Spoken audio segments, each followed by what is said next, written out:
All right, so we have to get into this. Enough's enough. Are y'all trying to bully Caitlin Clark at this point?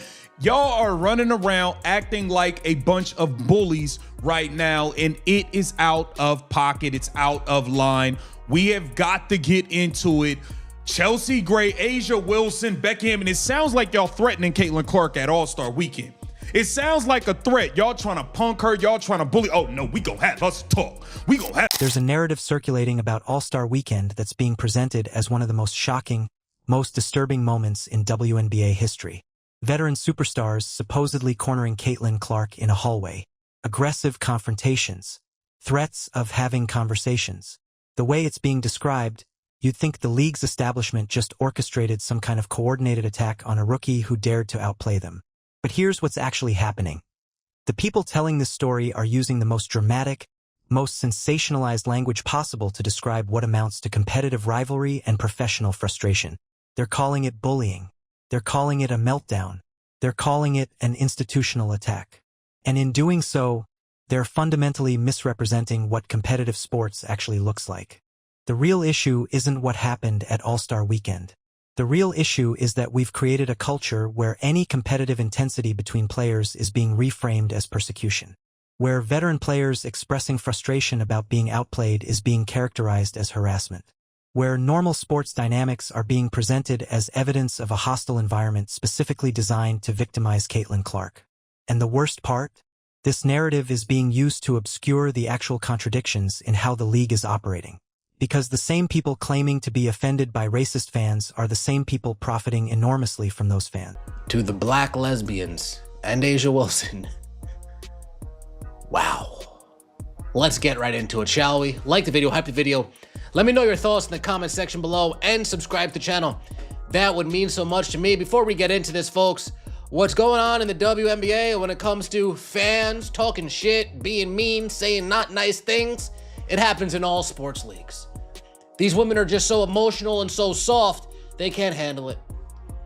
They've been begging for 30 years, I want attention, but only good attention. As soon as they get that attention, oh, this is too much attention. Too many people are saying mean things. Too many people are calling me trash. Too many people are saying I can't make layups. Oh my gosh, that person called me a mean name. They're flipping out. They're going cuckoo, cuckoo, cuckoo. And now they're saying, Kathy Engelbert, you have to do something. Pothole6627 is saying not nice things to me on Twitter. Kathy, say something, please. Oh no. Oh no. A random person. Oh, the horror. Chelsea Gray thinks that because she aired this person out, it's going to make people think twice. Toxicity are the same people whose salaries have increased because of her popularity. And that hypocrisy is what actually needs to be examined. Let's establish something important before we go any further. Racism is real. Online harassment is real. Toxic fan behavior is real. When fans send racist messages to players, that's completely unacceptable. When people threaten violence or use slurs, that deserves to be called out. Those things are genuinely problematic and deserve attention from the league. But here's where the narrative breaks down. The conversation about racism and toxic behavior is being conflated with the conversation about All-Star Weekend competitive dynamics in a way that's intellectually dishonest. And it's being used to frame normal competitive frustration as if it's evidence of institutional hostility toward Caitlin Clark. What you're about to understand is that there's a massive gap between what actually happened at All-Star Weekend and how it's being presented. There's a gap between competitive intensity and bullying. There's a gap between veteran players being frustrated about being outplayed and veteran players orchestrating some kind of coordinated attack. And there's a gap between legitimate concerns about online racism and the scapegoating of an... We had that conversation, so that's what we're gonna do. Wait a minute, so at All-Star, we have to have a conversation. Who you gotta have a conversation with? Who you gotta have a conversation with? Caitlin Clark already said what she said. She's already come out and denounced it. She came up and spoke up for black women during her rookie season. She was trying to get y'all paid more money behind the scenes during her rookie season. She spoke out against it again after the Alyssa Thomas situation. What more is there for her to say? Entire fan base based on selective evidence. The All-Star Weekend confrontation wasn't a secret scandal that proves the league is hostile to Caitlin Clark. It was competitive athletes having a tense conversation after a competitive game. That happens in every professional sport. That's normal.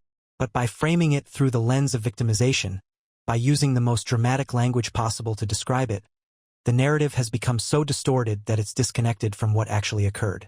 Let's fix that. The first thing you need to understand about the All-Star Weekend narrative is how aggressively it's been sensationalized. The actual events, Caitlin Clark scoring 14 points in a short stretch, some veteran players being frustrated about getting outplayed, a conversation happening post-game, those are real events. But the way they're being described, the language being used, the framing being imposed on them, is so dramatically inflated that it's become almost unrecognizable from what actually occurred. Listen to the language that's being used. Bullying, meltdown, confrontation, aggressive hostile warning, cornered, unable to contain boiling frustration. This is the language of a coordinated attack. This is the language you'd use to describe an orchestrated effort to That ain't gonna happen. That we love, that we work so hard to do. But it's just a certain division that needs to be brought to everyone's attention and understanding that, no, this is something that's been going on.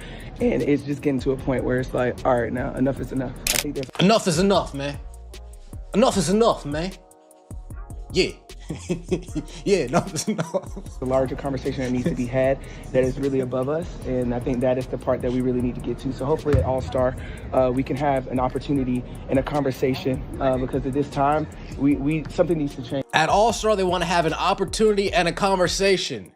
That's what I was alluding to in the beginning. They're gonna walk into Caitlin Clark's room. They're gonna knock on the door. Caitlin Clark's gonna open the door to her hotel room.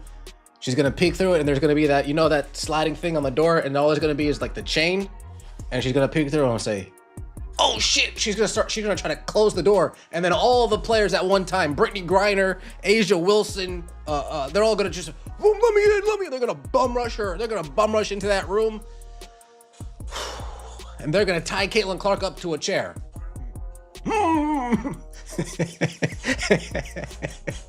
They're gonna tell Caitlin Clark, "You're not leaving this room until you come out and you denounce those pesky fans." Intimidate someone.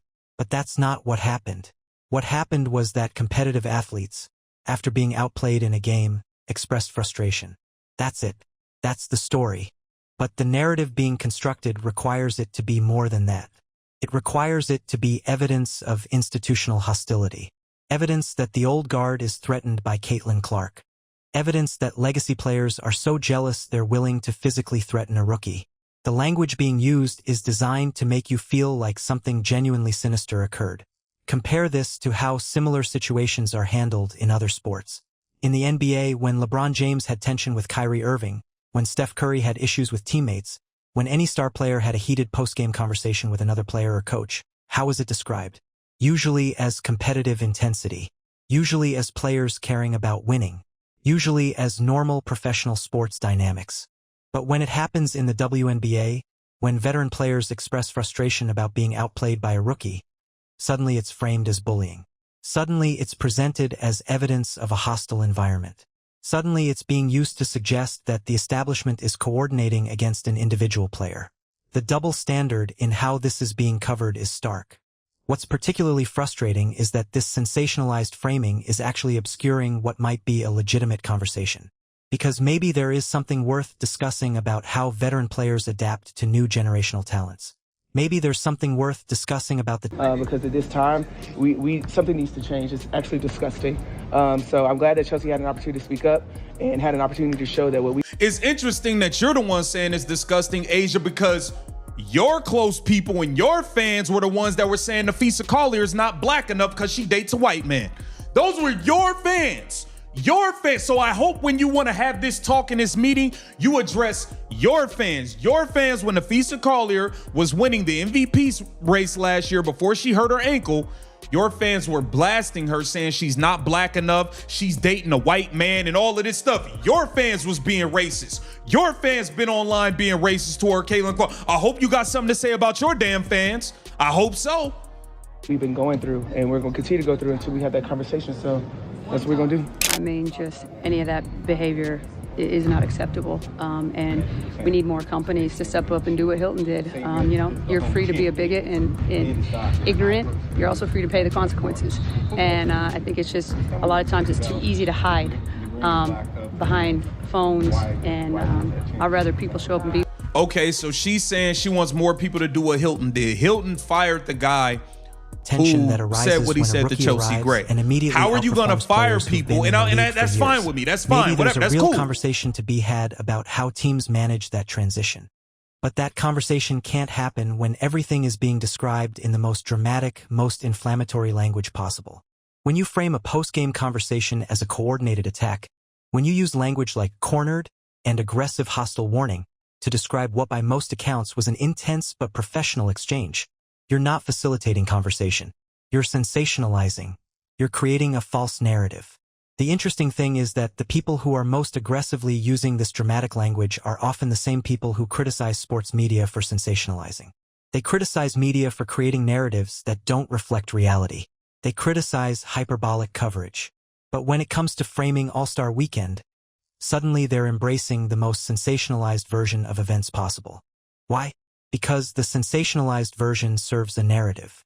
The sensationalized version positions Caitlin Clark as a victim. The sensationalized version makes veteran players look bad. The sensationalized version creates a story where the— Knock it off, man. Y'all claim y'all don't want fans, but y'all claim all her fans are racist, but y'all want to reap the benefits and collect more money from her fans, right? So which one is it? Y'all want to have your fucking cake and eat it too, and it's not going down. Like, stop it. Been in touch with the league about this, and if so, have they offered their support? I've talked to, I think I just saw on my phone, there's maybe a couple messages, but not directly, no. Silence is just agreement, or sometimes silence is that you just don't want to ruffle feathers, but then you're neglecting a certain population that's actually getting affected by it. So the ball is in their court. I've done my job. I will continue to do my job. My teammates will too. And it's all part of a bigger systemic racism issue that's how it shows up for us as Black athletes. I don't think people quite understand that. I think they see us in uniforms and think, oh, you're just supposed to deal with it. Go for it. Absolutely not. We're still human. We are women that walk this world every single day, trying our best to get to the next level.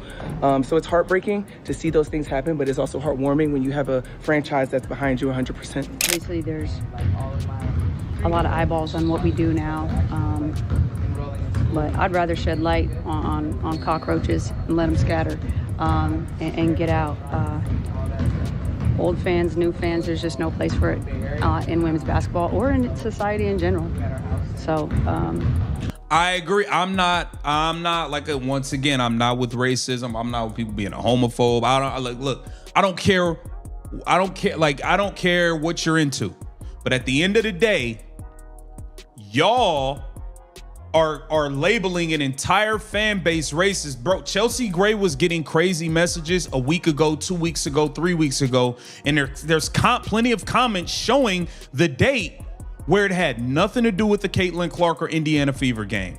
And I think it's really, really shady and janky that y'all waited Chelsea Gray. The establishment is hostile to her. And that story is useful for people who want to position Clark as someone who's being persecuted rather than celebrated. But here's the thing about sensationalized narratives. They eventually collapse under their own weight, because reality has a way of reasserting itself. And the reality of what happened at All-Star Weekend is much less dramatic than the way it's being presented. What actually happened was that some veteran players were frustrated about getting outplayed. They expressed that frustration in a professional context, after a competitive game, and then presumably moved on. That's not bullying. That's not a meltdown. That's not evidence of institutional hostility. That's sports. The real scandal isn't what happened at All-Star Weekend. The real scandal is how aggressively the narrative is being distorted to serve a particular story. The real scandal is that legitimate conversations about how the league manages competitive dynamics are being preempted by sensationalized narratives about bullying and persecution. And the people pushing this narrative the hardest are often the same people who benefited from the growth Caitlin Clark brought. They're the same people whose salaries increased because of her popularity. They're the same people who are profiting from the expansion of the WNBA audience. And yet they're using dramatic language about bullying and persecution to describe normal competitive dynamics. It's intellectually dishonest. It's strategically useful for creating a particular narrative. But it's not an accurate representation of what occurred. And that distinction matters because it shapes how people understand the situation and what solutions they believe are necessary. If All-Star Weekend was actually a bullying incident, then the league needs to address bullying. If it was actually a hostile institutional attack on Caitlin Clark, then the league needs to address institutional hostility. But if it was actually just competitive players being frustrated about being outplayed, then the response should be different. The framing determines the perceived problem, and the framing being used is deliberately sensationalized to create a particular problem rather than to accurately describe what actually occurred. Let's break down what actually happened at All-Star Weekend, separate from the sensationalized narrative being constructed around it. Because when you look at what veteran players actually said, when you look at what the confrontation actually involved, the reality is significantly less dramatic than the way it's being presented. A'ja Wilson made a comment about needing to have a conversation. That's what the actual confrontation was. Not a threat, not an aggressive attack. A statement that they needed to talk about something. Now, that statement might have been made with intensity. It might have been made with frustration.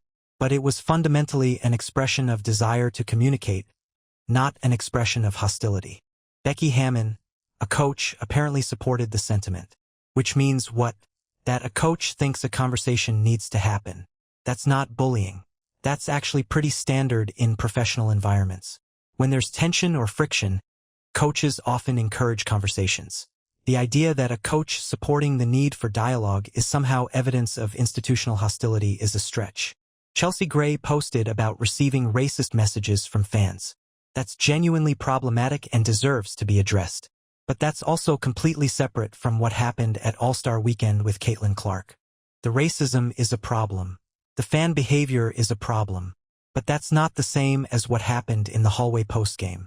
The actual confrontation as described by the people involved was about needing to have a larger conversation about something systemic. A'ja Wilson specifically said that the issue was bigger than just what happened on the court. She was trying to initiate a dialogue about something she felt needed to be addressed. Now, you can debate whether that conversation was appropriate. You can debate whether All-Star Weekend was the right time or place for it. You can debate whether the way it was initiated was professional. Those are legitimate discussions. But that's very different from saying it was bullying. That's very different from saying it was an aggressive attack. Compare this to what happens in the NBA regularly. When LeBron has an issue with a teammate, he addresses it. When Steph Curry has friction with someone, he speaks up. When male athletes express frustration with each other or try to initiate conversations about team dynamics, it's usually described as leadership. It's usually framed as players who care about winning taking matters into their own hands. But when female athletes do the same thing, when they try to initiate conversations about team dynamics, suddenly it's being framed as bullying. Suddenly it's being presented as evidence of hostility. The double standard is glaring, and it's being used to construct a narrative that doesn't reflect what actually happened. The confrontation, as described, was brief. It was tense. It was professional. And it was initiated by players who felt like something needed to be addressed. Whether you agree with their approach is a separate question. Whether you think they were right about what needed to be addressed is a separate question. But characterizing that as bullying requires a fundamental misrepresentation of what occurred. What's also worth noting is that by all accounts, the conversation didn't escalate into anything physical or genuinely threatening. Security was involved to ensure it stayed professional. The players involved seemed to understand that this was a serious topic that needed to be handled carefully. That's actually the opposite of bullying. That's restraint. But the narrative being constructed requires it to be bullying. It requires it to be evidence of persecution. Because if the confrontation was actually just professional athletes trying to initiate a dialogue about something they felt was important, then it doesn't fit the story of Caitlin Clark being victimized by the establishment. And that's where the dishonesty comes in. The actual events don't support the narrative, so the language being used to describe the events is being dramatically inflated. The intensity is being amplified. Normal competitive dynamics are being reframed as hostility. Professional dialogue is being reframed as threat. The people pushing this narrative probably genuinely believe some version of what they're saying. They probably did feel that the confrontation was inappropriate.